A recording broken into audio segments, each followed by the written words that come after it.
Hi viewers, welcome to Shaker's Bio Factory for NEET. If you like this video, subscribe my channel and click on bell icon to get notification.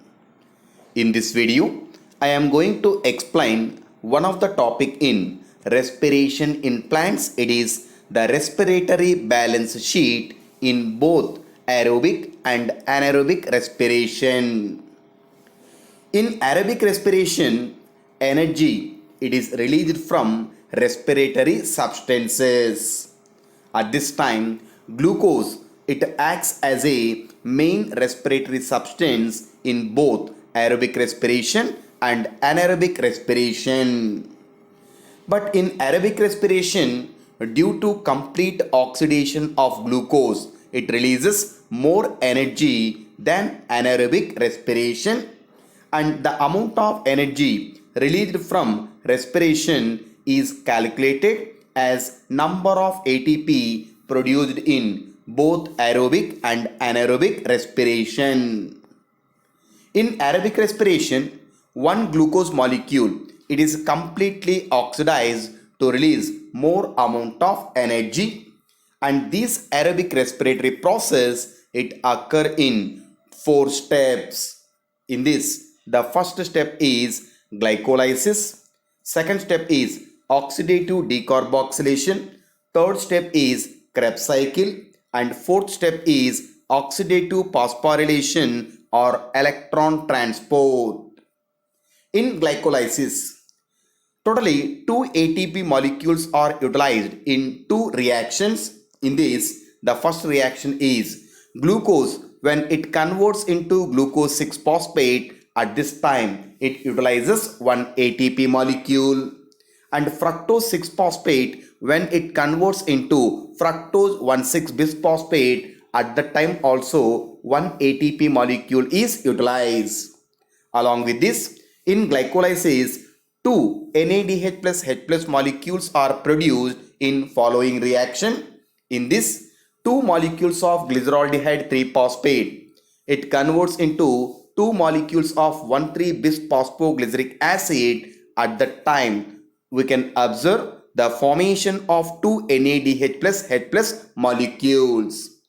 Along with this, in glycolysis totally 4 ATP molecules are produced in following reaction.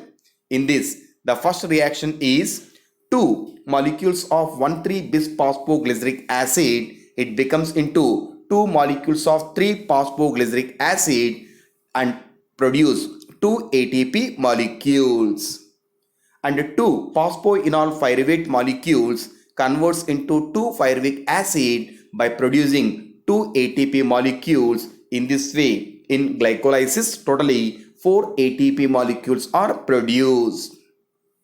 The net gain in glycolysis is number of ATP molecules utilized is equal to 2, number of ATP molecules produced is equal to 4, and the number of NADH plus H plus molecules produced is equal to 2 NADH plus H plus molecules, and the net gain in glycolysis is 2 ATP and 2 NADH plus H plus molecules. In second step, oxidative decarboxylation. In this, two NADH plus H plus molecules are formed in following reaction. In this, two pyruvic acid molecules react with the two coenzyme A molecules and becomes into acetyl coenzyme A and release the 2 carbon dioxide molecules along with 2 NADH plus H plus molecules are produced in this reaction. The third step, Krebs cycle. In Krebs cycle, totally 6 NADH plus H plus molecules, 2 FADH2 molecules and 2 ATP molecules are produced in following reactions. In this, 2 molecules of isocitrate it becomes into 2 molecules of oxalosuccinic acid and produce 2 NADH plus H plus molecules. And 2 molecules of alpha ketoglutaric acid it becomes into 2 molecules of succinyl coenzyme A and release 2 carbon dioxide molecule. Along with these, 2 NADH plus H plus molecules are produced in this reaction.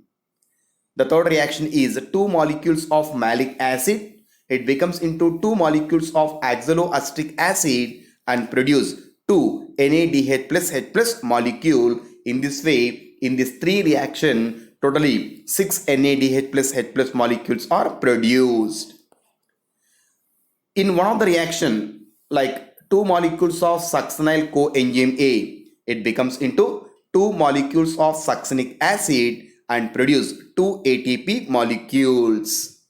And 2 molecules of succinic acid, it becomes into 2 molecules of fumaric acid by producing 2 FADH2 molecules.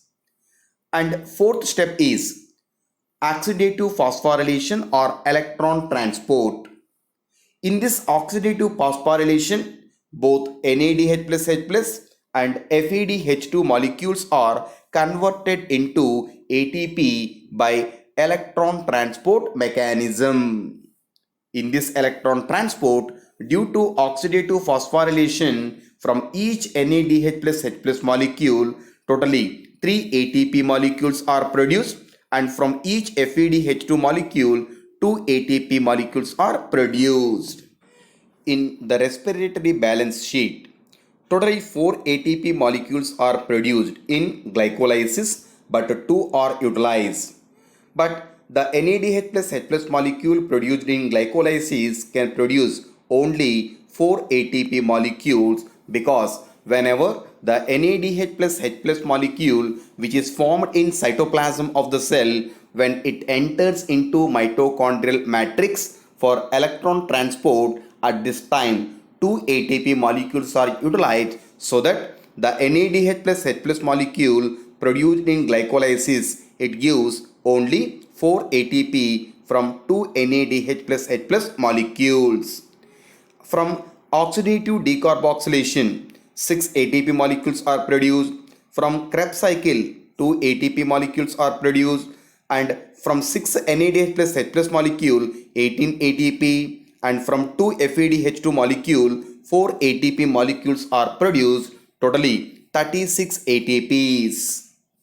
The total net gain of ATP is equal to 36 or 38, it depending upon the type of shuttle system used in aerobic respiration. In most of the eukaryotic cells, the net gain of ATP molecule is 36 from 1 glucose molecule. So because the NADH plus H plus molecule from glycolysis, it produces 3 ATP molecules, but 1 ATP molecule is utilized, then 2 ATP molecules are stored in mitochondria, because the NADH plus H plus molecules are transferred from cytoplasm to mitochondrial matrix. So that totally 38 ATP molecules are produced in aerobic respiration from 1 glucose, but net gain is 36 ATP molecules, because 2 ATP molecules are utilized for the transportation of NADH plus H plus which is formed in glycolysis into mitochondrial matrix. So 1 ATP, it yield 34 kilojoules energy per mole, and from total energy obtained from 36 ATP molecule is 1292 kilojoules per mole, and the glucose molecule store generally energy in 2870 kilojoules, so that the efficiency is 45%. So during complete oxidation of glucose, it releases 45% of energy in mitochondrial matrix, and remaining energy is released in the form of heat. In anaerobic respiration, 1 glucose molecule is incompletely oxidized to release less amount of energy. At this time, this anaerobic respiration occur in 2 steps. One is called glycolysis, and second one is fermentation. In glycolysis, the net gain is 2 ATP and 2 NADH plus H plus molecules, but in either alcoholic fermentation or in lactic acid fermentation, the 2 NADH plus H plus molecules which are produced in glycolysis are utilized, so that only 2 ATP molecules are produced, so that In anaerobic respiration, the net gain is only 2 ATP molecules. It is the respiratory balance sheet in both aerobic and anaerobic respiration. Whenever the glucose is completely oxidized, that can releases 36 ATP molecules. Whenever the glucose is incompletely oxidized, that can give only 2 molecules of energy, but either alcohol or lactic acid are produced as a byproduct. Thanks for watching.